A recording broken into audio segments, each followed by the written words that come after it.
on mute on the other side. Hang on. Okay, it says we're live. Give me a second and let me wait until it also shows up on D Live so that I can mute it, because then I'm going to feel like I'm echoing. Oh, I don't see it yet. Anyway, all right, let's just start and then it's starting. Sorry. Oh, it's already on mute. Okay, great. Hey, guys.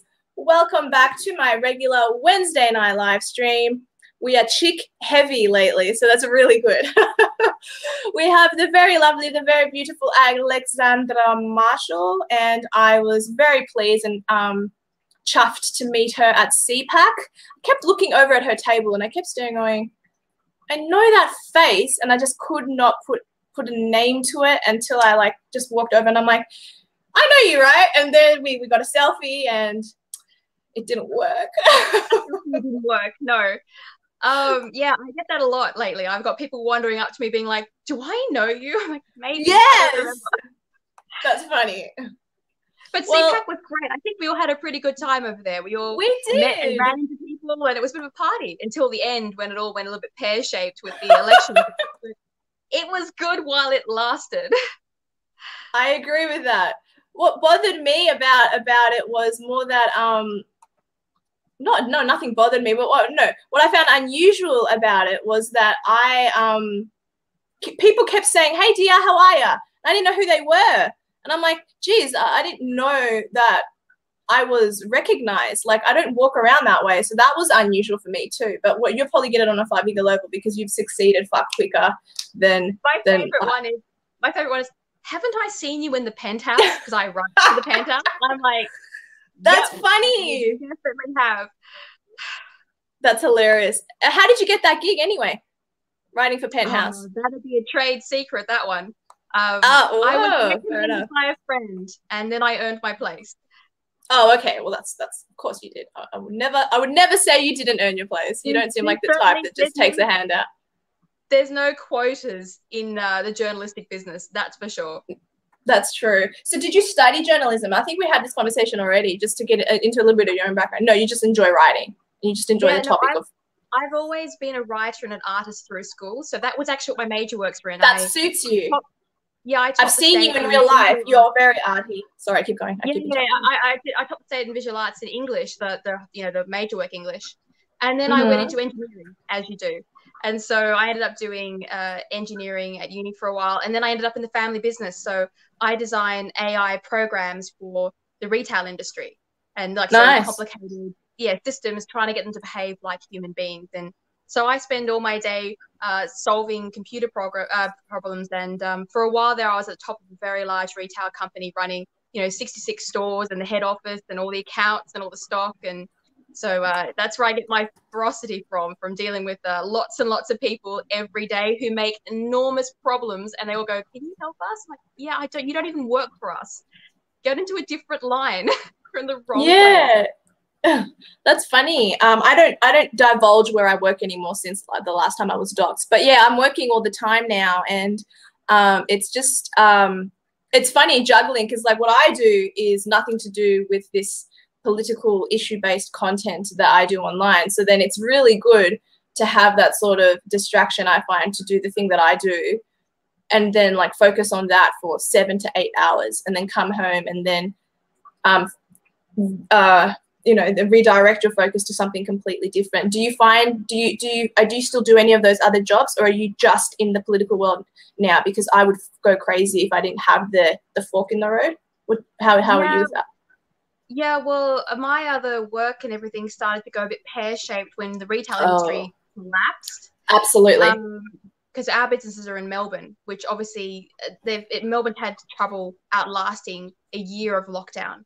And so at the same time as that was happening, my podcasting and my writing has gone that way. So I've gone from doing that on the side, a couple of articles a month, to this week, for example, I have 6 articles due. I have 2 regular podcasts. I've got 5 filming events, including yours, just in the 1 week. And so that's not so much a part-time job. That's becoming more of a full-time job, because I have to really is. into all the historical events and the history of political systems. And I've got to catch up because I didn't do this. I did engineering. I didn't do political history. I know. Wow. You're such a smart girl that you did engineering, though. That's pretty exciting. These aren't decorative books. These are my research. I mean, I didn't buy Lenin, Trotsky, and Stalin for a laugh. That's a horrible thing to read. So, yeah, that's where it ended up. So, yes, it's becoming my full-time occupation. Unfortunately, it doesn't pay anything. So, that's not yet.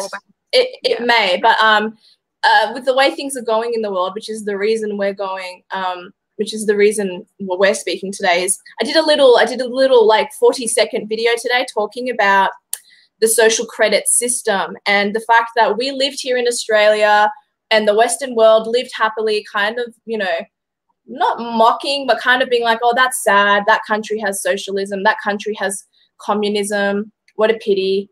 And then, you know, but then we're like, it'll never come here.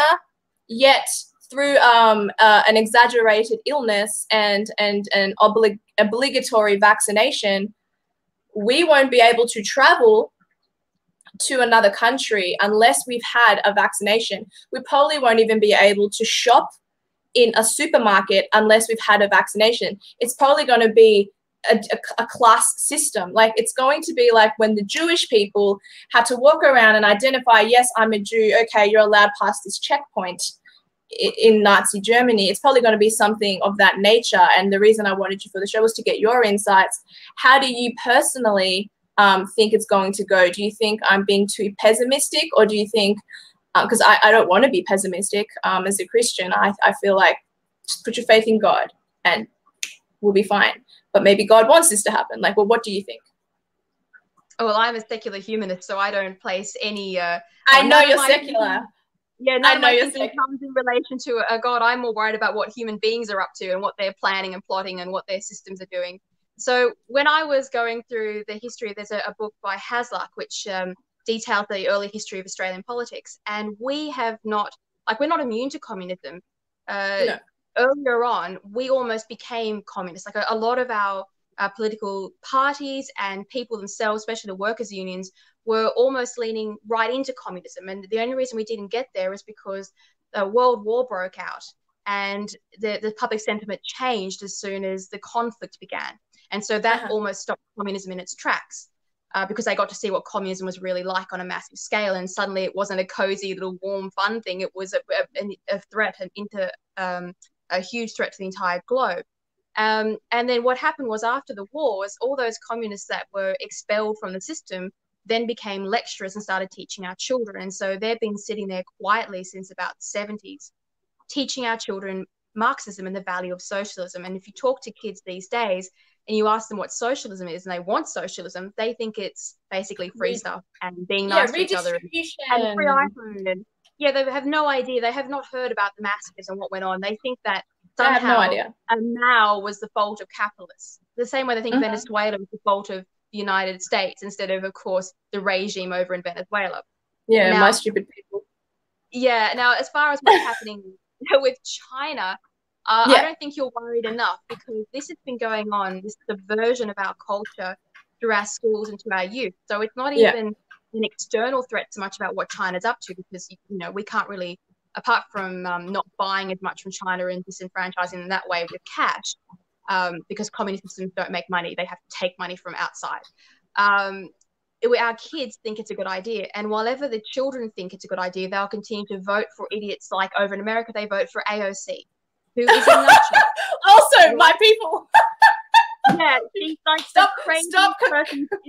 You know, they were talking about she's a moron. They were talking about making her Speaker of the House instead of Nancy Pelosi, making AOC Speaker. I mean, can you imagine? She'll do it by that Periscope thing, as you know, that's how it'll be. That'll be the future of the Speaker of the House. Anyway, so the problem is with our education system, and once it gets into the mind of kids, the only way to get rid of it is usually to make the mistake and have to fight your way back out of communism. And I'd really rather that Australia didn't have to do that, because same. But the Civil War is coming. Along with it. Yeah. So yeah, you're on the right track. I don't think you're worried enough. I've got my pitchfork out the side and I'm ready. It's it's not looking good. I can do 10 push-ups a day. Hey, let's see if I can push that to 20. I'm surrounded by a network of tarantulas and spiders and snakes on my farm, so I should be okay. Oh, that's great. Well done. Yeah. So you do think that there'll probably be a social credit system implemented in Australia, unless I think what's happened is I think they revealed their plans a little bit too soon. So like Justin Trudeau got out there and went and became the poster boy for the Great Reset, and everyone went, hang on a minute, that sounds crazy. And he was like, oh, I'm kidding, it's a conspiracy theory. I think that the entire network, they went a bit too soon. Everyone's not ready. They're not conditioned enough. They're not frightened enough. And I actually think we'll go the reverse. And there's enough people in our generation and in our parents' generation who are still around and still in charge who are going to go, no, I think you can take your rubbish and you guys can leave. I hope so.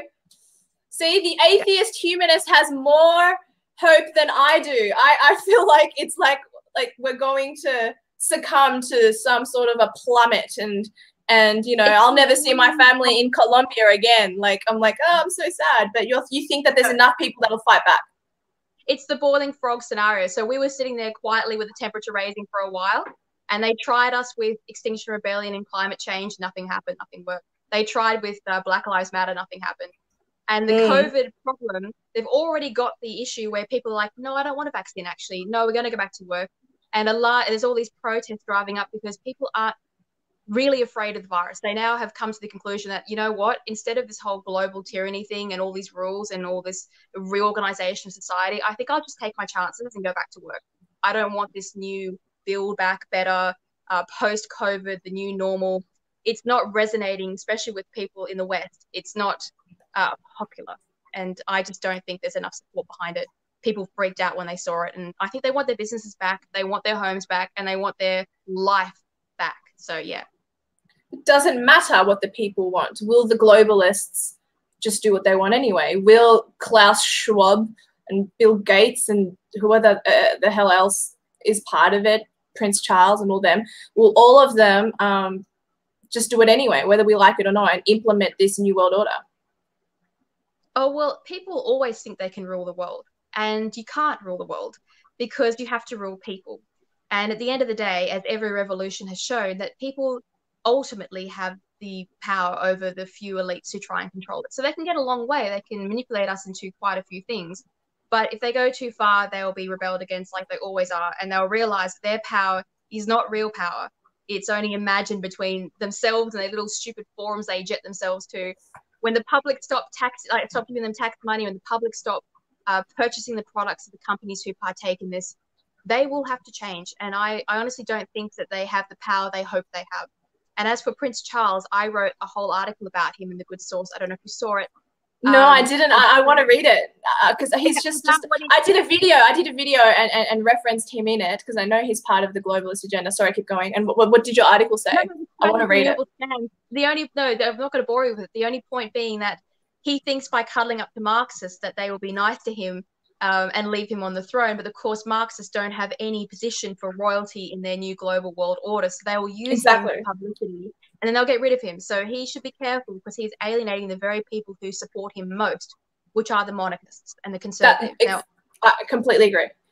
And I'm a young ambassador for them, so I'm going to be on a panel for the monarchy this next week. So our concern is the way Charles is behaving.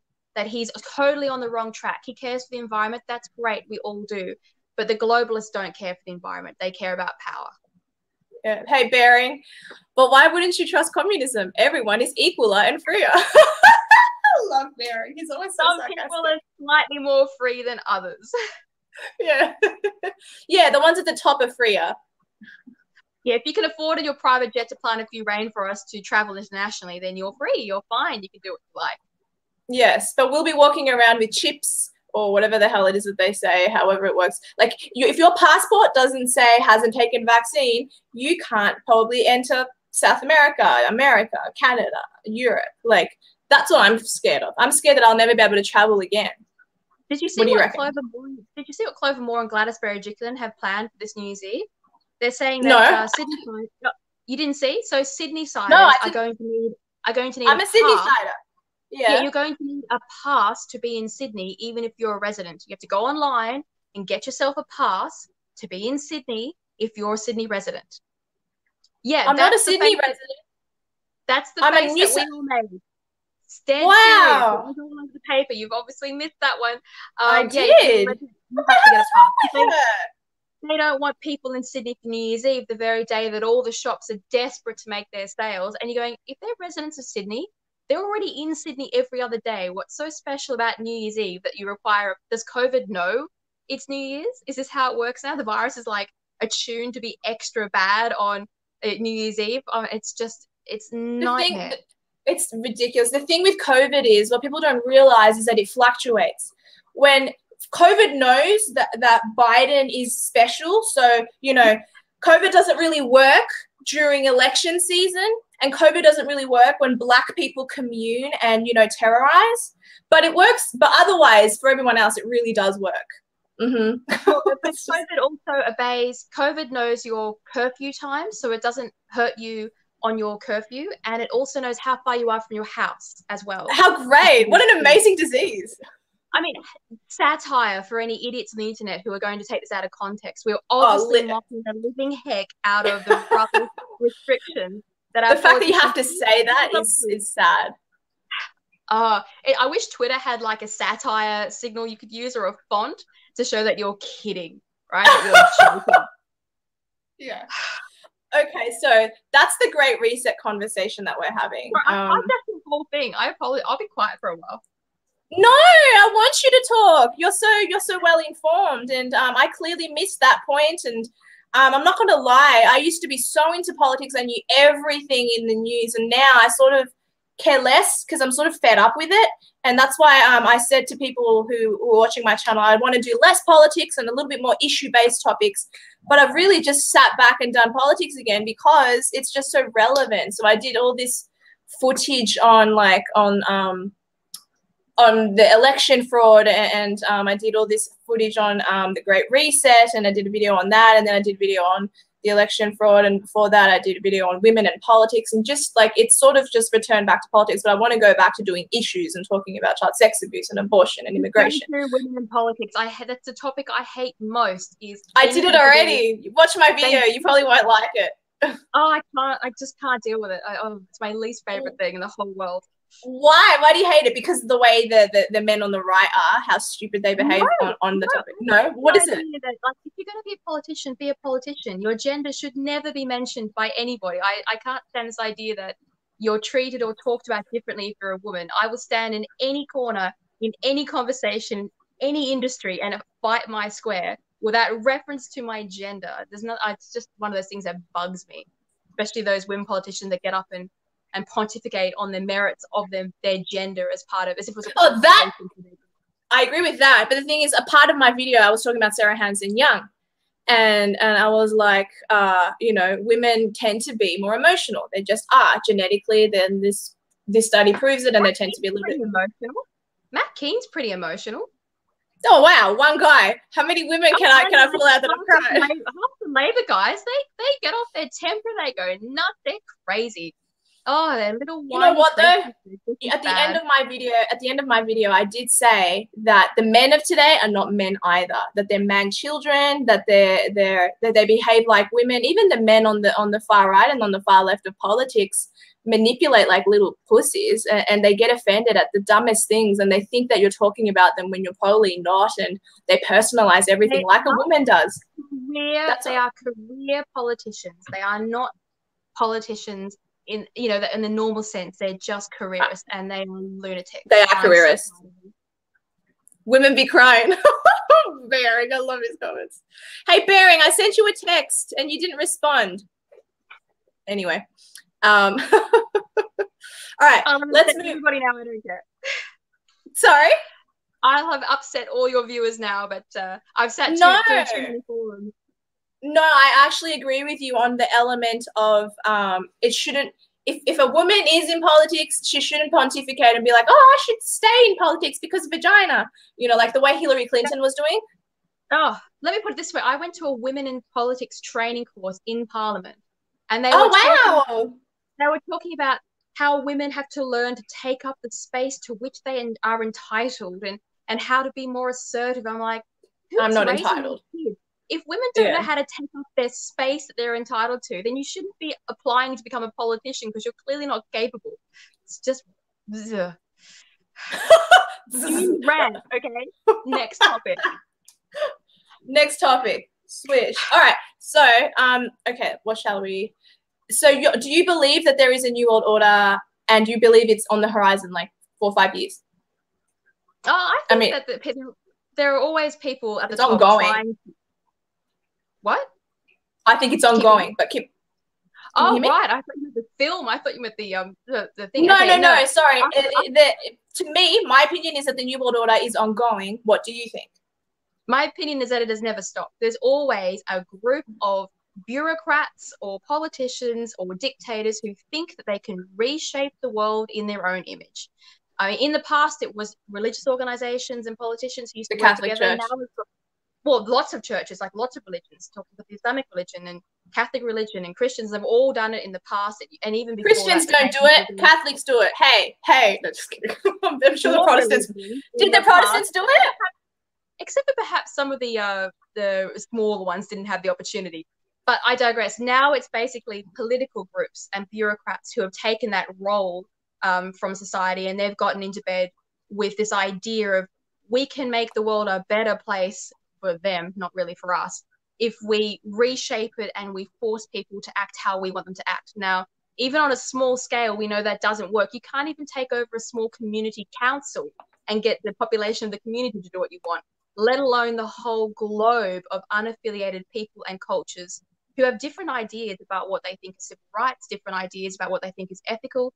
It's impossible to bring humans under one umbrella. So the World Economic Forum are happy, they're welcome to try, but I guarantee you, if you try to unite humanity under one cause, you will cause a global war. That's the only natural recourse of trying to contain humanity under a single banner.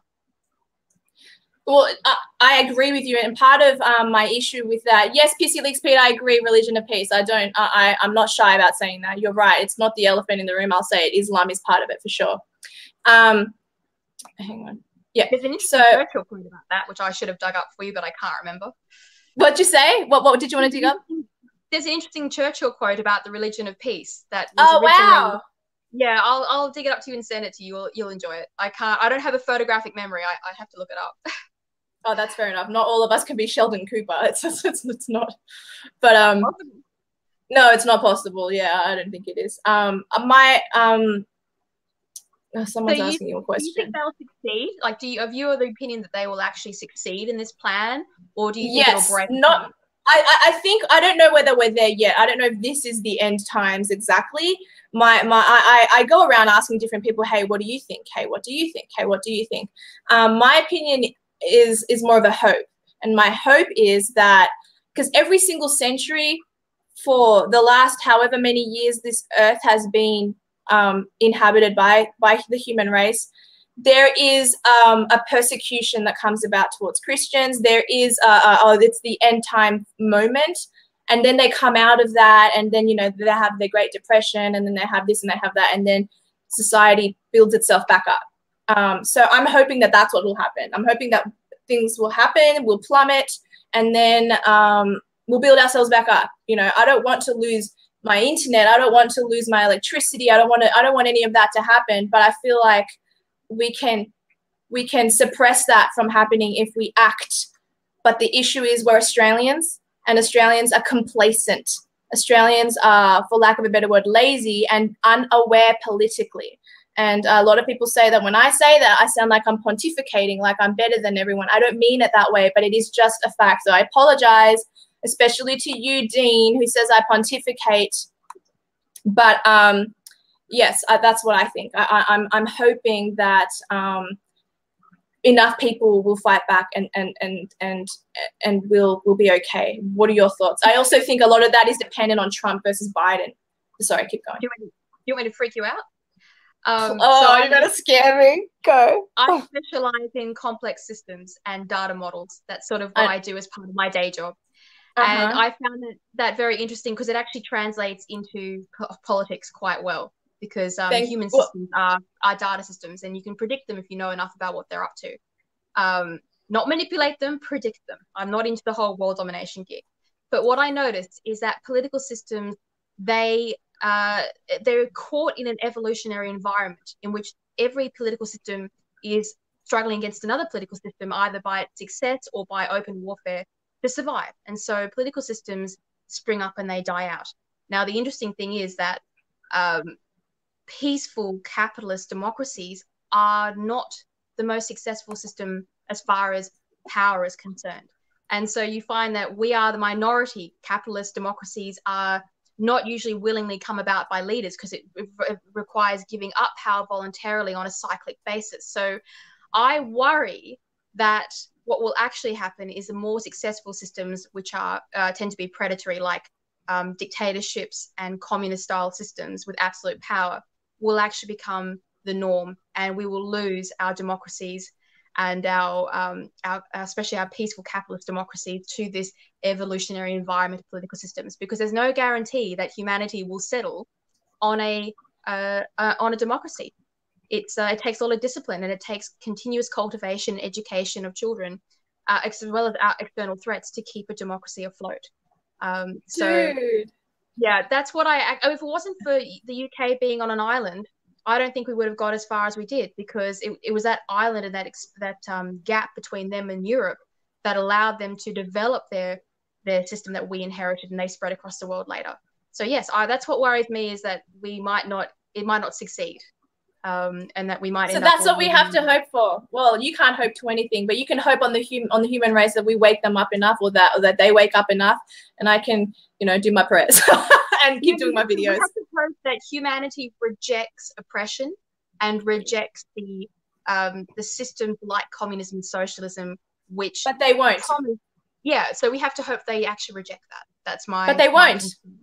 Yes, they won't. Do you know why I say that? Because they revoted Jacinda Ardern into New Zealand. They revoted Anastasia Palaszczuk into Queensland. And you will see here in New South Wales, I am newly a New South Wales citizen. I'm no longer a Victorian. I have a New South Wales license. They will revote freaking, what's her name? Berejiklian. She will be revoted in. All of these morons. And Victoria will probably revote Daniel Andrews, because these people are, for lack of a better word, I'm not censoring your comments. It's not the question portion yet, Reviler. Relax. Sorry. How did you get over the border? Like, who gave you a pass to come into New South Wales? I thought we had like a blanket ban on Victorians. Your politics is rubbish. You can't come here. I know. Do you know what I did? I found out that I was staying in Melbourne, visiting my family, like I want to do, because I sort of live between Sydney and Melbourne, like kind of in the middle.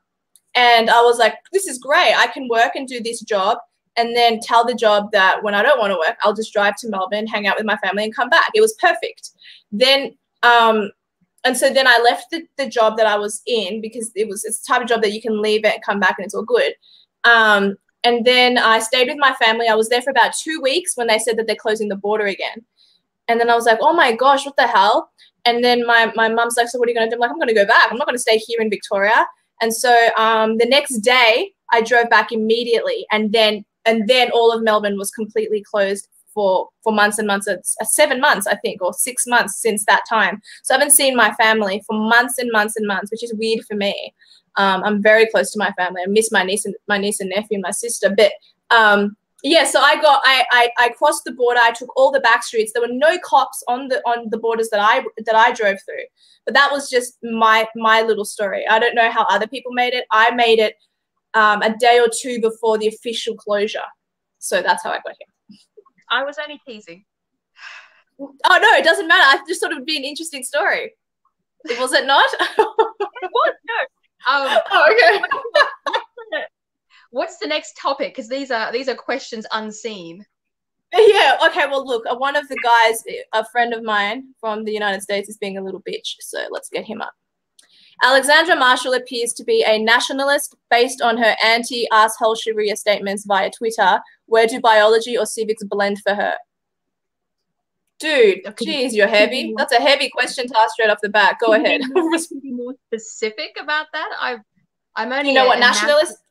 Well, like a white nationalist or an Australian nationalist? I'm a nationalist in the traditional definition of nationalism before they started editing the Wikipedia entries for what it actually meant. which is when you are part of your nation and you have a love of your country, which is basically common throughout all countries. That was a common and vital thing throughout all countries and all communities in the entirety of human history. Nationalism is absolutely imperative to survival of a nation. That's how it works. Now, this idea that it's being patriotic. It's not a bad thing. Yeah. Well, the two words used to be interchangeable. The idea that this is somehow mixed in with Prussian nationalism is insane. It means that these people who write that have no idea how Prussian nationalism came into power, and how that's all mixed up in this weird, historic, and very specific ideology that came out of both political philosophy of the era and a dynasty that was driven by some inbred nut jobs, to be absolutely frank. This idea has nothing to do with nationalism as it was for everybody else in the world for all of human history. And I'm so sick of that being tied together as if it were the same thing, which of course it isn't. The only reason they do it is because the socialists and the communists don't want you to love your country. They want you to love easily, and they want you to love the idea of socialism because they want a world socialist state. They don't want you to have a country. No, that's completely true. It's a defunct theory. It doesn't even work. And I smack down anyone who tries to do that. Well done. He also wants to know if you read Volkogonov. Not that I remember, but I mean, I'm terrible with names. I could have read a million things and I wouldn't be able to tell you what it was. Fair enough. Oh, wait, he asked another question. Sorry, I didn't realize there was more to that. Is this Irish lady a feminist turned COVID mole? What's a COVID mole? Are you Irish? I don't know. I don't know where you got that from. Maybe because you have pale skin, red hair. I don't know. I'm Australian. My family are on the 1st and 2nd Fleet. The only reason I'm this bloody vampire. You're so bloody Aussie. We've been here from the beginning, right? We had them on the 1st Fleet, the 2nd Fleet, and we had a Tasmania, one of the first guys to build Tasmania. He was some Scottish guy who stole his ship. You can choose death, or you can go to Tasmania. And he was like, I'll die. And like, no, you're going to Tasmania. So he ended up down there. Wow, you're as Aussie as he gets. I'm so sorry for intruding on your land. I'm a first generation. The property I'm actually on now, where I live, was the whole area up here was settled by my ancestors. So our name is all over the original maps for my area, and this is the old family farm that we've had since basically time memoriam. So yeah, no, I'm not Irish. If anything, my ancestors English. Go. Oh, English. English and a little bit of Welsh as well. But I mean, we're talking 5-6 generations back, so I don't think that counts. Yeah. No, that's completely fair. I've got one Jewish relative who fled in the war, and he brought all his communist books with him.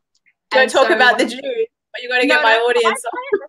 The only thing I got was like the nose. And anyway, so he had all his communist books, and my great-grandmother hid them in the chimney, and I've now got them, and I use them against the communist movement. So there's some fascinating movies in there. So you're anti-communist. You're anti some of your own people. Of course, communism is a bad idea. I don't care if my relatives thought it was good. I've got Vikings in my history.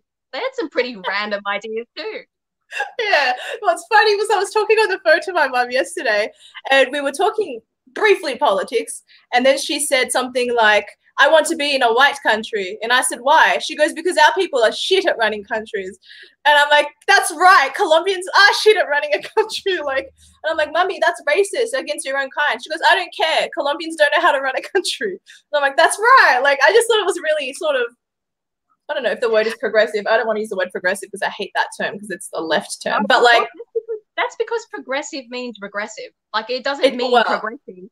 You're literally regressing back into the past. I mean, progressive politics has brought us back to this new era of segregation, as if somehow dividing people by the color of their skin is a great idea, according to Such a great idea. And not even that. It's also, there are people who advocate for that who are black and who are white, and they agree on that. They're separatists.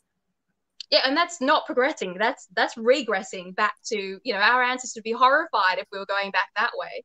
We're meant to be individuals. We're meant to be, this is why I'm a nationalist, because nationalism has nothing to do with the color of your skin. It does if you are an ethnic nationalist, like a white nationalist, a black nationalist, a Jewish nationalist. But what I'm saying is, if you're part of a nation and you're a citizen of that nation, which is what I classify as nationalism, which is the old definition, then that's the coming together of your area and of underneath your leadership and your political system, and that's what it means to be a nationalist in the old school dictionary definitions. And certainly that's how it was throughout all of Europe, because Europe was a mixed basket case of ethnicities and cultures. Well, yeah, you had Spanish people living in France, and you had Irish people living in Portugal, and you had all of these different Europeans. But you didn't. Even in England was a mess of like 18 different nationalities, and they didn't even know when and how they all came about being there. It's just a mess. Oh, okay. Yeah. Well, the white nationalists. Oh, I did not want to get into nationalism. I'm very. I'm sure the audience is pleased about it. No, don't go into that. Don't go into that. Just talk about what it means to be part of a nation, which is what I'm trying to reclaim that word for what it actually means, which is patriotic. And I'm not playing into the socialist game of this idea that you can't love your country and you can't respect your country and your culture. I think it's a dangerous chip to give over to the left. Okay, so let me play devil's advocate for the white nationalists watching, because I can see a few of you You've got white nationalists watching? You've been on a white nationalist channel, my friend. Allegedly. This guy is one of the white nationalists. Okay, so one of their arguments, no lives matter. That's such a mean statement. All right, so they would say that what it is to be, okay, first of all, if I am Sudanese and I move to Japan, I'm not Japanese just because a piece of paper says I'm Japanese. But that's because Japan. That's the argument. Yeah, but Japan is one of the most. The hypothetical. No, but I'm saying okay. that Japan, for instance, is one of the most racist nations on earth. They're actually ethnically racist, so they won't let you become a Japanese citizen unless you. No, but you can be an expat. Yeah, so it's probably bad, but it's a good example if you want to go down that route, because they are the example of people who don't allow. It is based upon race for Japan. Now, Australia, and for most of the rest of the European and certainly the old English idea of Western culture, that's not how we classified nationalism, because Europe was a melting pot all of the time. Nationalism was about where you lived, which country you considered yourself to belong to, and the shared identity, culture, language, and customs of the area was what you considered to be nationalism as far as Europe went. And we are descendants of the European political system and the ethos. So most people subscribe to the idea of you're Australian if you, first of all, are a citizen of Australia, and second of all, if you share the ideals, cultures, aspirations, laws, and liberties of Australia. Which my mother does, and that's where I struggle. I could break it down even more simply for you. You know, if you're an Australian, if you would fight for Australia above and against any other threat from outside. That's how you know which country you belong to and which nation you belong to. If England invaded tomorrow, I would fight against England because I'm an Australian, regardless of my history. I agree, and I don't disagree with anything you're saying. I'm actually quite well versed on nationalism because I've spoken to so many ethno-nationalists as well as civic nationalists. So I'm somewhere in between that. I don't know where I stand on it completely, to be honest, but I am a patriotic Australian. I acknowledge I'm a first-generation Australian. I know that my family has not been here for generations, so yes, I'm proud of my Hispanic heritage as well. I don't disregard it. But I think the issue is with the people who have an issue is that they want separatism, and they believe that Australia was a better place, or that America was a better place when separatism was put in play. Now, with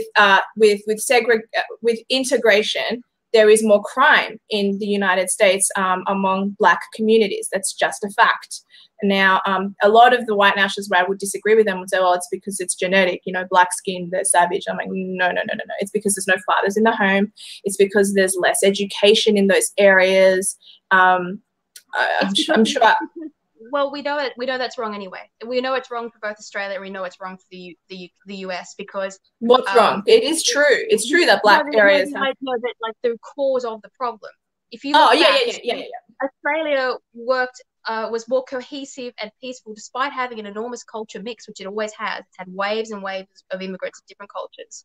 When those cultures had to work together under a single legal system, and they had to adhere to the Australian values and principles, try to work together. Once we started to embrace this idea of Marxism and separatism, and the idea that we had multiculturalism instead of you could have your own cultures at home, but you were part of the Australian culture. Yes, but multiracial is better. That change of division in our schools and in our press and our media is the cause of our problems in Australia. It wasn't that we're all different ethnicities. It was how we decided to handle and integrate those ethnicities together. And we were told by the press that we had no national identity. Well, that's wrong. Australia does have a national identity. And so that ruined an entire generation. Like, people who came here all of a sudden weren't told what Australia was. They were allowed to create enclaves. Now, that caused us a lot of problems. In the US, yes, the problems accurate. with if you watch Steven Crowder, he goes through it in great detail. I watch him all the time. Yeah, I love Steven Crowder. Yeah, well, he went through in great detail which policies in the US, mostly by Democrats, had caused what was equality of outcome for Black communities. Yes. It went off a cliff because of bad policy, not because of racial segregation or any kind of endemic problems inside those communities. It was to do with the policies that gave certain communities priorities and preferences and cash for different things and encouraged them to make bad choices for money, essentially. And that created problems. It's the same thing if you listen to Warren Mundine over here in Australia. He'll tell you that what they call sit-down money here caused a lot of problems for Aboriginal communities who were previously working. And it was all, Australia was getting over its problems and we were all coming together. And then in comes Marxism, in comes social justice, in comes socialist policies and a big state government, and it destroyed. But no one talks about that. No one talks about that. People just go Jews, Blacks, problems. They don't look at, oh, that was implemented, was it? Oh, that was implemented too, was it? And I love that you said that. I love that you said that. That really reconciles a lot I think, for me at least. But yeah, we're all mongrels. I mean, even if you've me, who's white as anything, I'm still a mixture of about 18 different warring European races. I mean, everyone's a mixed bag of God knows what. So you can't let that destroy your civilization, or the sins of ghosts that you never met on countries you've never been to tear apart the nation today. That would be a lunatic way of looking at society. Well, I would, because our kids are not victims and oppressors of things that they didn't do. That we can't do that. No, of course not. That's why I get mad when I see Black people right now today saying you owe me reparations, or when white people go, oh, F you, you're just an N-word, and because all your people are doing this. I'm like, but is that one guy you're telling that's doing that? And is that white person that you're telling you want reparations? Did his family actually literally physically own you, or are you just saying it because you're entitled? Like, on both ends, the moronicness is just rampant. Well, they forget that there were plenty of Black slave traders who started the original slave trade to begin with. And Jewish ones. Yeah, the idea of reparations actually came out of the Marxist school of thought, saying that. Oh, of course it did. And it's a money-making exercise. This is the horrific thing, is it's all about making money out of people and telling them, you'll get free stuff and we can get those people to kneel to you and give you stuff if you come and march with us. And they don't care if you march or not. They want power in the political sense. And so they use kids who've got no experience of history, no idea what these political movements are like, in order to gain power. And unfortunately, I think they've actually won power in the US. And I think we're going to see 4 years of maybe 5 months of Biden, because I think Harris is gonna step in there, and Biden's going to have a stroke, or it'll be like the Catholic Church with where the popes get a bit old and they want to get a new pope in, and suddenly they get sick for no reason and they're gone. It'll be like that, but for Biden, there'll be white smoke coming out. I'm hoping Trump wins. I'm hoping Trump wins. I think the entire powers to be of the big state have decided that he's not going to sit in that White House. But what he might do is seek revenge at the next election. Yeah, that's a solid point of view.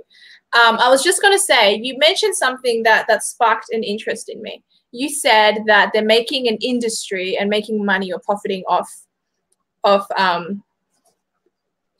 you just said it anyway. And I was thinking that you're a pro-choicer. So wouldn't abortion actually be something you should be disgusted by, because they're making money off the death of human beings? But I know you're a pro-choicer. So do you want to maybe establish I'm a very restricted pro-choicer. So I'm not okay. I'm not a pro-choicer in the idea that we should go out and march and celebrate abortions. I'm like, what about 9 months in the womb? Yeah, is that murder? No, I'm pragmatic. So I don't know if you saw, I got I was on a Christian broadcast with on another Dave channel. Pellis? I had three of them there, and I had to hold my ground. But I recognize that you can't make women have children who don't want to have children. It doesn't matter how strict your religious Then they should shove a cork in it. No, but how you can't, so society can't do it. Even in Islamic countries where the penalty is death, women will still find a way. We know that it just can't be done. Even in your religion, in Catholic religions, they keep digging up churches with graveyards full of little kids from the nuns who were having kids and then Catholic. killing them. I'm not Catholic. I'm not Catholic. No. Okay, well, in the Catholic, this is what I used against him, right? In his Catholic, it doesn't stop. The moral question doesn't stop people from doing it, right? So knowing that women will always seek a way, I am more in favor of abortion by choice as soon as possible. So even I think that the 20, I think it's 24 weeks. I think it's too long. I think it should be shorter. And encouraging women who want to do it as soon as possible. I'm against these late-term abortions. I can respect that on some level. Yeah. And although I have the provision in there that if the mother's life is ever in risk, that she has ultimate right to survive first. I always say that if the child is horrifically deformed, I think a mother has a right to choose whether or not to bring someone into a world of pain and suffering and death immediately. I don't think that's up for question. But the industry that I don't like in America is that they've made a whole social movement out of it and a big profiteering thing. It should be more of a private thing that you go and pay for if you want. I don't like the way it is radicalized as a political movement and a social movement. I just think it should be like any other medical procedure that you have, that it's more like we have to live with it. This is the best of two bad situations. No one's forcing you to have an abortion. If you're going to do it early. Here's all the support you might need, and make sure the support is active for women that are there, and make sure they have other options if they want them. But certainly not to create this industry where you've got AOC coming out and they make it like a virtue. I've had this many, I've had that many. I don't subscribe to that. They celebrate it. Yeah. Well done. I'm glad you don't celebrate it. Yeah, I watched this video that was so disgusted by some comedian lady going, I had my first abortion in Seattle. Woo! And I'm like, what the hell is wrong with you, you piece of garbage? Like, you should be aborted. But like, I would never advocate for someone doing that. But like, she was so disgusting about it. It really made me mad. Like, I was so mad. But yeah. I've met so many women who they say in privately they'll admit that they've done it, that they would do it again if they had to, but they've gone on to have families with the husband they wanted and, lots of children, but it would have been wrong for them to have a child when they couldn't afford it, or it was a bad situation they couldn't get out of, and they would never so they chose themselves. They chose themselves and convenience over the life of their baby. And their future families, don't forget. Most of these women I spoke to then wanted to have 3 or 4 kids with their family in a marriage later on. So I just think that should be left up to choice, but not glorified, I think is the word I used earlier. No, I gotcha. Yeah, and restricted too. This up until birth is just ridiculous. I don't know how they allow that to pass. Completely agree. All right, let's see. I told the audience that it's question time. You have 15 minutes. No more of those random questions. I think I've done nationalism. Yeah. Don't worry. I won't re-ask you anything about that. Not intentionally. This white Celtic woman is either misinformed or lying. How does she explain sub-Saharan African? Okay, we're not doing that. Okay, let me move up.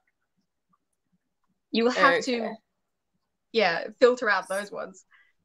Don't worry. I won't post that. He's had 3 questions already. I've been kind to him. I'm not putting him up again unless he asks an unrelated question. All right, someone asked a question before. I saw it. Now I can't find it. Okay, well, this is not a serious question. I don't watch porn, so. We'll just say no. That's the first time I've read that. That's so Congratulations on being, that's a first. Bearing is funny though. Dear, does the Australian Constitution matter anymore? No, and sadly it doesn't. There's 2 constitutions that we're operating under. There's the original 1901 Constitution, and then there's the one that they sort of diluted that they're functioning under. So nothing since I think 1960 has been legal. Nothing that's come into place has actually been lawful, I should say. Do you want to comment on that? Have you read the works of Jonathan Sumption? Jonathan Sumption. No, I've read the works of what's his name? Give me a second. Well, he's a High Court judge from England. Okay. And he's currently writing. And if you look it up, you should see there's a thing called Trials of the State. Dick Yardley. Sorry, yeah. Dick Yardley. Yeah, sorry, go. Yeah, right. And so he's done this thing called Trials of the State, and it was a BBC broadcast. And he has a lot to say about COVID as well, but you can go and listen to it online. He talks about law's expanding empire and how law should have been treated as per the Constitution, and also what Australia inherited, which is the laws that we got from England versus the Westminster system. idea. Yeah. So our biggest problem at the moment is treaty law and UN law, which is being imported into Australia and England. And that actually supersedes and overrides our laws. So not only are the laws globalist, it's a globalist government. Yeah, so keep going. So not only are the laws in our state and our government, for example, I'll give you something. David Flint is often following what's going on with the law courts, and all the time the politicians go, "Hey, can we have more power?" And the referendums that they ask the people go, "No, you definitely can't have more power." And then what the politicians do is they go to the High Court and they give themselves power behind the backs of the people. Now, that's been happening for a while, even when a referendum said no. My opinion is if a referendum says no, the High Court shouldn't allow it. And so we've had decades and decades of our erosion of law. And so it's quite frightening when you read the policies that are actually passed through that have never been tested against that Constitution. They've never been upheld in a court, but they're written. And we've got so many now that law has overreached into every part of our lives when it used to be meant as an exception. So things that weren't specifically stated were allowed. That's how English law worked. And now we have the problem where so many laws are being written that nothing has been exempted from law. It's just a cluster F of corruption. And I'm assuming what you're saying is completely accurate, but we are operating we're not operating under the original Constitution either. So that's pretty treasonous, and it's just I'm just angry. I don't understand how we've allowed it to get this far. Like, we're just some of our COVID laws are not legal, and we're going to see some class actions going through the courts in various states, which will prove this point. Serene Tefaha, she's doing it. Yeah.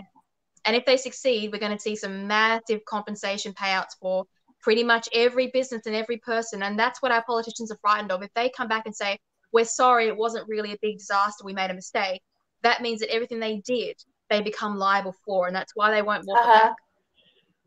I agree. No, that's completely accurate. I was actually supposed to have Serene Tefaha on my channel, and she at the last minute backed out, literally 2 or 3 hours before backed out, and I was so annoyed. But she says she'll come back on, so that's really good.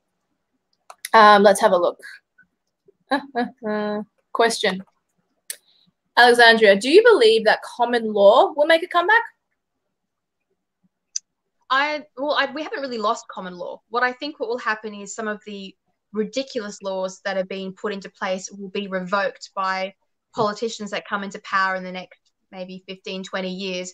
After society's had this whole thing out, we reject this over-regulation. There will be a politician who comes in and says, like a Thatcher and like a Trump, that start rolling back regulation that should not exist. So common law is still there. What it is like that's the ground underneath, and it's covered in weeds. And so I think that a politician will come back and pull out all the weeds, and we will see our common law sitting there at the bottom again, and it'll become more important. How do you feel about natural law? Some of our laws are written via or inspired by natural law. So I think it's already part of our system, especially things like in the US, you've got things like freedom of speech and stuff like that. So I think it's still there, but it's definitely it's like civil law and common law. It's being pushed to the back by all these other regulations. So all of those things will come to the fore once you get rid of this endless, ridiculous amount of over legislation that we have. What do you think of it?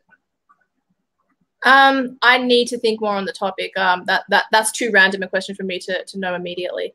It's sort of part of the same question for me and the other one. I think they're both tied together. I would say so. I don't think it's lost either. I've never thought it was lost, but I do think we're losing our rights as it is anyway. Like, and we're just allowing it. And it's just like, well, in Victoria right now, my family's free, they're happy, but you know, if they walk around and their mask is on wrong or something, they'll get fined what, $1,600? You know when it'll end? It'll end when the money runs out.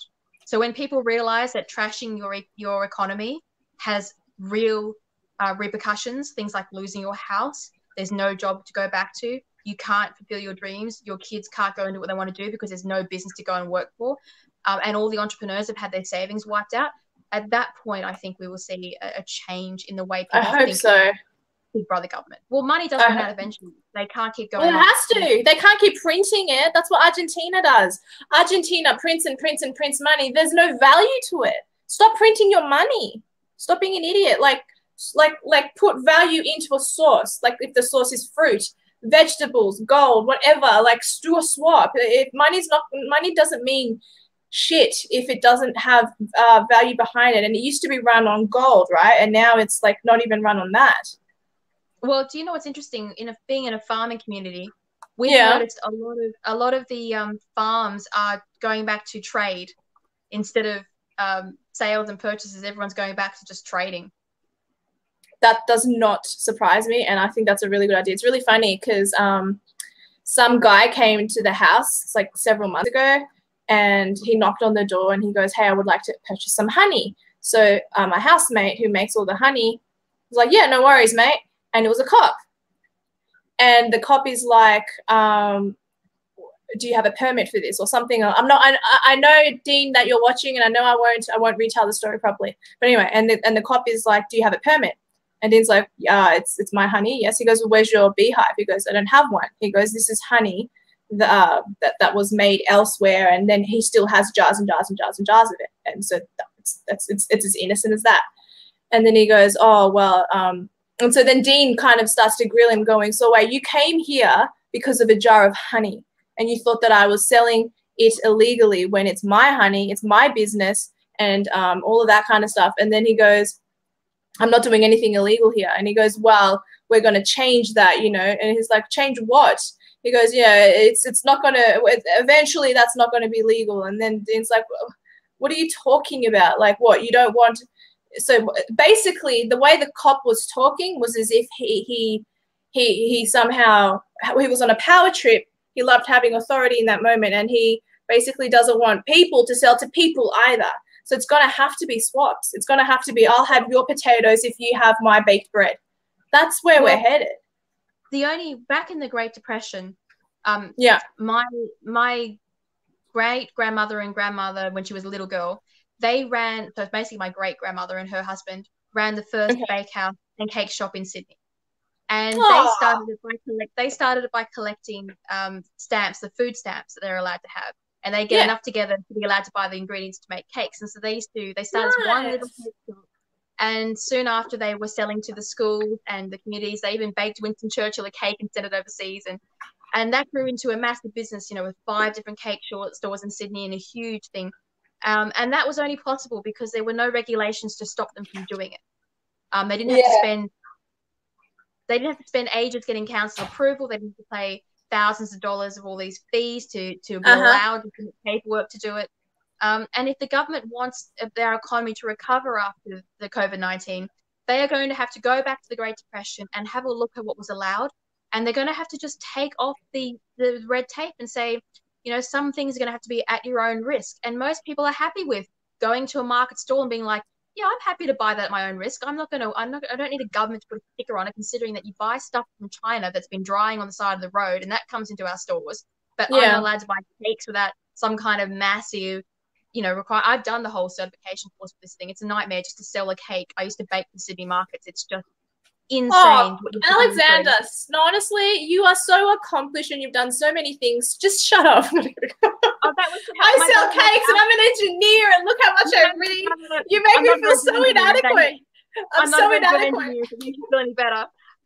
No, my brother sells alcohol, so I was helping him. He makes alcohol. Nice. He's actually a licensed alcohol producer. Wow, you marshals. We're weird. My brother's basically a pirate, okay? Anyway, so I made cakes down there to help him sell his alcohol, but it was the whole process. It takes you just years to get a basic thing through, and the economy is not going to recover.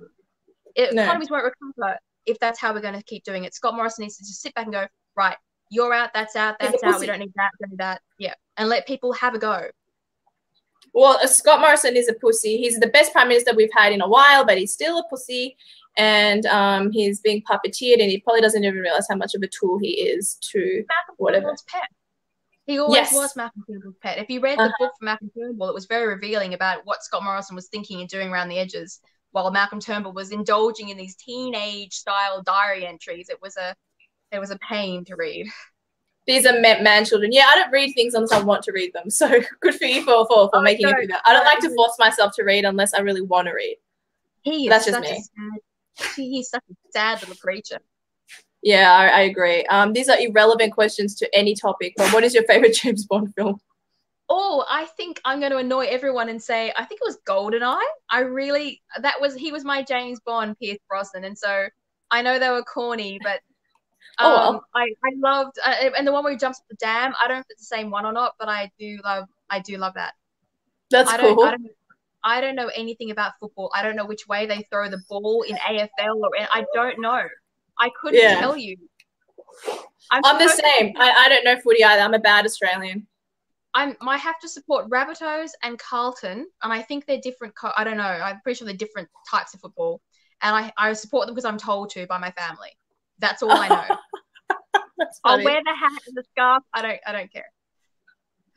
Oh yeah, fair enough. You just do what you're told with your family regarding football. Okay, so I'm just looking for questions. I'm not ignoring you. No, I'm a tennis girl, so I watch tennis. Oh yeah, I don't mind tennis. Yeah. Okay, here's a question from my friend. Sorry?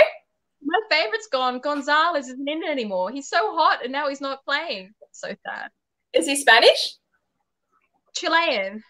Oh yes, Latinos. We are a good-looking bunch. All right, here we go. Given that emergency health acts are being used as an excuse for draconian laws, do you ladies believe we need sections of police and army to make these criminals accountable? Ooh, I don't even know if we can rely on the police, to be fair. But sorry, you go first. You respond first. Well, first of all, if you read the original Health Act, which these mandates are based upon, there was a condition that you had to reach for a virus before you're even allowed to start impacting health mandates, because health mandates were originally written before this first one, after the Spanish flu, and it was an agreement between states and the federation in which the federal government had absolute control over the states to protect the integrity and survival of the nation, not to keep people safe as individuals. So a virus had to be at a risk of endangering the Australian population as a whole, not to keep lots of people safe. So they should never have enacted the Health Act to start with. They should never have been able to write health mandates based upon COVID-19, because it simply doesn't meet any of the requirements, and it's being downgraded by the European Union, by various authorities across the world, because it turned out to just be not what they thought it was, and they knew that from early on in the beginning. It has to be about 30% before you can initiate a health act. So anywhere in 2 and 0.2% is not even close to a requirement. So yeah, I don't think we don't need more laws. What we need to do is have our politicians stop being so trigger happy and invoking mandates against the law. We need to remove more laws. We need to give the people back freedom. And if they get sick with a disease, let them handle it with a doctor. Don't let the government start imposing all of that. It's just and they don't care about our health. They got rid of they want to control us. We had of course they don't care. Around Australia. We had heaps of quarantine stations, and they got rid of them all because they didn't want to upkeep quarantine stations. So they don't actually know that. Yeah, and now they're like, oh, we don't have any quarantine stations. You go, no, because your governments, all of you, decide to get rid of them. That's so moronic. All right, let's go up to my friend Australian Protectionist Party. Do you think artificial intelligence will evolve to govern humans one day? I saw a Simpsons episode about that. Pierce Brosnan was the school. He was the voice of the school, and he had everyone enclosed in the school. I think it's a possibility, but no. Yeah, you don't reckon? No, well, considering I help write AI systems, I can tell you they're not as smart as you think they are. So getting systems to behave like a human being, it's only ever a mimic of human ability. So I'll give you an example. Absolutely. With like shoes, for instance. They can reorder and rebuy things based upon what you're selling, but they don't know about information outside their system. So a human being will look at a shelf and go, I love that new thing you haven't got in there, but a computer doesn't know about it, so it can't integrate that idea into its knowledge. I understand. Yeah, and so because all an artificial intelligence requires input it's like the computer modeling, why it's so bad for climate change and for COVID. It's because it simply can't look at parameters properly and get enough information to make enough deductions about the world. So no, it'll never be able to process. And there's no intuition in computers. They don't have that ability to go, I know what you're saying, but that's not what's going to happen when it reaches a certain threshold. So no, Fair I mean, enough. we're going to try, but it's not going to work. It's going to end up like a really bad buying binge by a computer. It won't look good. Haven't you seen Bicentennial Man? I mean, he became Robin Williams. Like, what is wrong with you? You're wrong. I'm a huge sci-fi fan. I'm a Stargate girl. I love sci-fi. I do. But look, can you see this is Stargate DVDs in the background. Wow, dude, you are far more of a nerd than I am, and I thought I was a nerd. And X-Files, it's all over there. I love. I'm a different type of nerd to you. I like a show called Legends of Tomorrow, The Flash, Supergirl. Oh, you're the Marvel comic book No, style. DC. Sorry, I don't know. Get it right. And the Green Arrow used to be my favorite show, The Arrow, but I stopped watching it a while ago just because I got busy with other stuff. I'm gonna marathon it one day. I love Green Arrow. Yeah, so I love the concept of sci-fi and that sort of thing, but in reality, it's not as romantic and great as you think it is, and it's not as smart as you think it is. I believe you. He doesn't sell meth. He sells honey. If you want, I can go to the kitchen and grab the jar of honey so you can see. He sells honey, among other things. He's an entrepreneur, so he sells a whole bunch of crap. All right, let's have a look. Let's go down. I think we're almost done, guys. There's not that many questions left. And Alexandra, you've been a joy to have. Your totes coming back. You have no choice in the matter. Yay.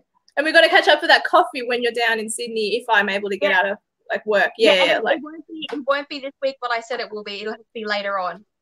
Thank you. Oh, you literally do have honey. Yeah, it's not meth, I promise. Maybe there's meth in there, but it's predominantly honey. Stupid Mary.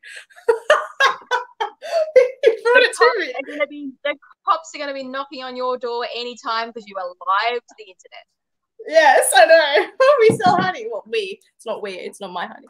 All right, let's see. Oh, yes, the Qantas thing pissed me off. The Qantas thing, I don't know what, I only saw the word Qantas. I see Qantas has started to push toward an inevitable compulsory vaccine for a virus whose average age of morbidity is 80. The fun is about to begin, I think. I agree. I actually made a 20-second, 50-second video today telling everyone that this is just the start and it will get worse. So hopefully it gets worse, because once you hit bottom, the only way you can go is climb back up. What do you reckon, Alexandra? I don't see how it's legal. I agree. I didn't think of that. Yeah, not only are people, I mean, I'll tell Qantas something for free. People are far more worried about their planes crashing because of bad maintenance in dodgy places than they are about getting COVID on their planes. Well, I'm on a plane, I'm like this. I'm like, please God, let me arrive safe. Like, that's what I do. Being like making it less attractive to fly when everyone's broke, and flying is going to be a big decision to start with. So bad business decisions shouldn't be allowed. I don't see how they can start arbitrarily deciding to stab people when they, want to fly. Yeah, no, I agree. Yes, Jimothy Masters, that was Dean's honey.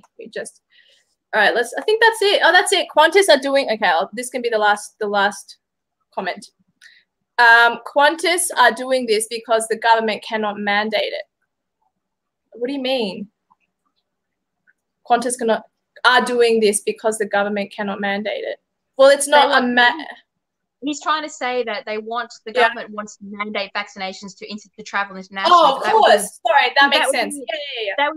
That would be a breach of the UN Human Rights Charter, which Australia is a signatory of. So they're probably, considering the government has shares in Qantas and it's basically a public carrier in a way, this might be a way around that. But of course, it's still a breach of the UN Human Rights Charter to do so, even if it's done by a company rather than a state. Mm-hmm. It's kind of like I was stalked once, and now you go into these cafes and restaurants. They put your name and email address down on pieces of paper that they leave sitting at the front of the thing. Now, when I worked, I give an evil email, and I give an old phone number.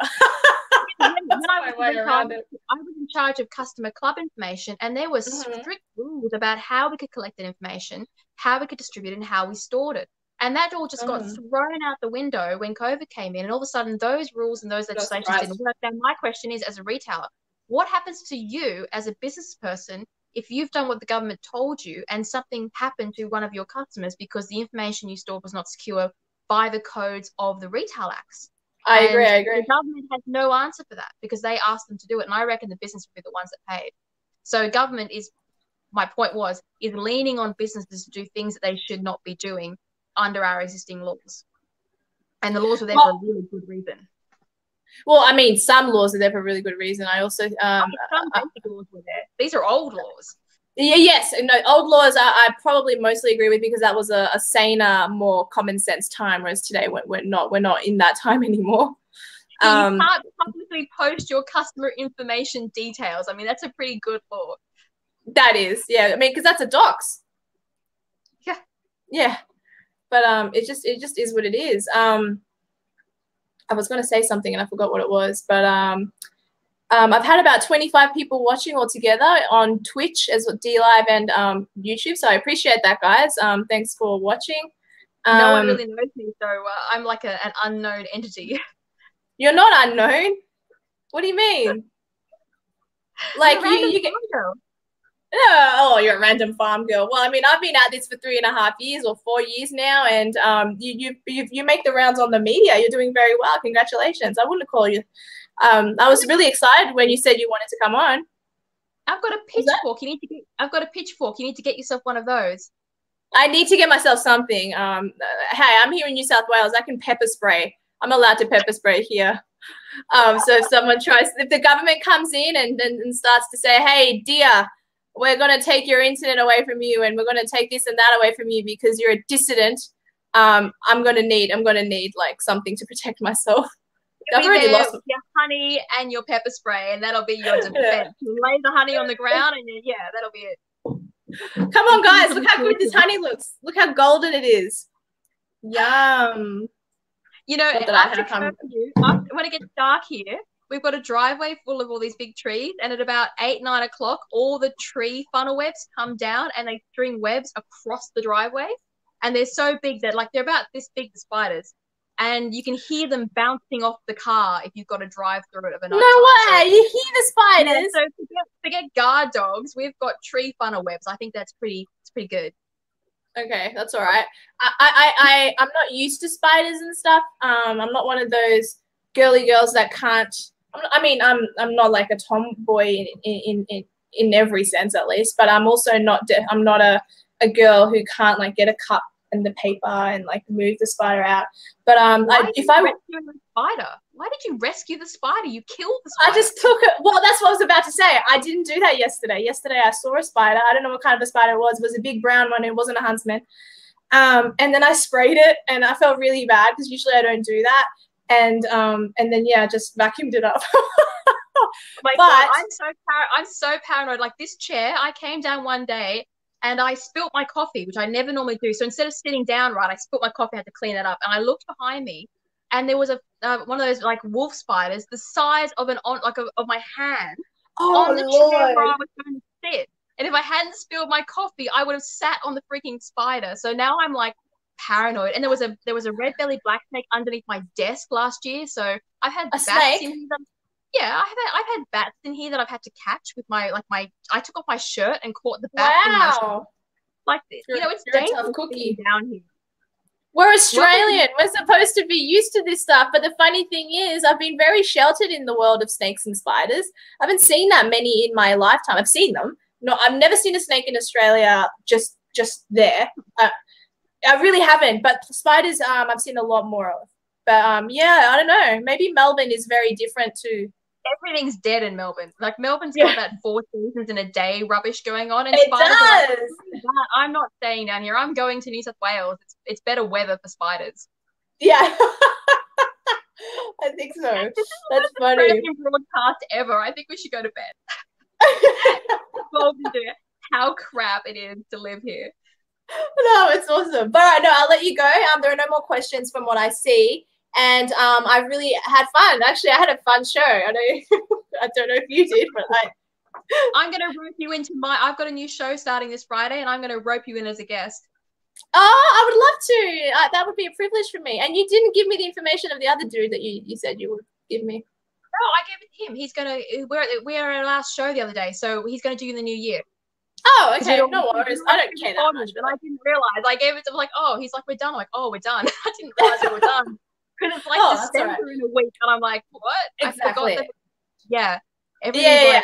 That's completely fair. And like during December, I usually take a bit of time off my own channel as well. I'll be like, I want 3 weeks free. And they're like, December, it's Christmas. We don't do stuff at Christmas. I'm like, oh, I forgot all about the whole like end of year thing that was happening. Well, the thing is, you're an atheist, so you forget that, you know, we even though Jesus didn't actually was born on Christmas, like we commemorate this man's life and his birth. So just in case that was lost upon you. No, you did a winter solstice. And as a farmer, I do the whole pagan thing. So we like the big bonfires, and we do just a bit of, we have fun with it. We love our holidays. Oh my gosh.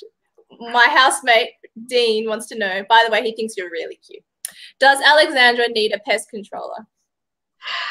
I'm pretty good at it. So I'm getting better. Like I've learned how to suffocate spiders with so much surface spray that they die before they hit the ground. She doesn't need you. She doesn't need you. The only time I've ever been caught out was when one came up from behind my laptop and spread itself across the whole thing, but it was a touch screen. And so it was able to like select stuff on my screen. I had a spider like almost tweeting from my screen. That was the only. That's so funny.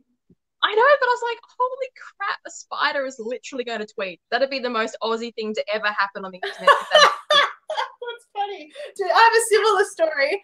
I had family members from Spain visiting. They weren't my cousins. They were my cousin's cousins, if that makes sense. But anyway, so they were there. We were all hanging out. And my cousin, like, took the phone from me because he didn't like me being on my phone. And on Twitter, he just did nothing. He went like that. And the first thing that came up was cocaine. I'm like, that's so Colombian. That was so weird. All he did was this. He wasn't trying to spell anything.